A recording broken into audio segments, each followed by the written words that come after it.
Bibili lang dapat ng pagkain ang tatlong dalagitang ito na patawid na sa kalsada sa Imus, Cavite noong March 7 nang biglang masagasaan ng humaharurot ng motorsiklo. Tumila po ng tatlong biktima at sumemplang naman ng rider. Nung patayo na yung motor, na parang aalis na nga, sinabihan po nitong panganay ko na, "Kuya, balikan mo kami." Tininglan lang daw po sila nung nakamotor, sabay sibat. Isinugod sa pagamutan ang mga biktima. Nabali ang 2 buto sa binti ng dalagitang 12 years old at halos 1 linggo nang hindi makatayo. Napuruhan naman sa balakang at likuran ang kanyang kapatid na 13 years old. Habang ang kanilang kaibigan na tinamaan ng manibela ng motor, natamaan sa muka, balikat at tagiliran. Sobrang sama ng loob ng ina ng 2 dalagita, lalo't graduation ng kanyang anak sa katapusan ng buwan.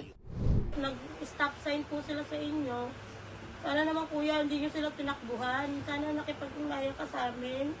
Ang ginawa nyo, tinakbuhan nyo pa kami. Tapos ang tumulong pa sa kanya yung mga nasa gilid ng mga kasamahan din ng motorista. Ang taas ng ilaw nyo eh. Kitang-kita nyo kung sino yung tatawid o hindi.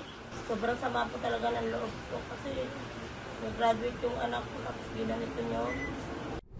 Ibabalik siya sa orthopedic hospital bukas para malaman kung ooperahan siya sa binti. Patuloy na hinahanap ng pulisya ang nakabanggang rider.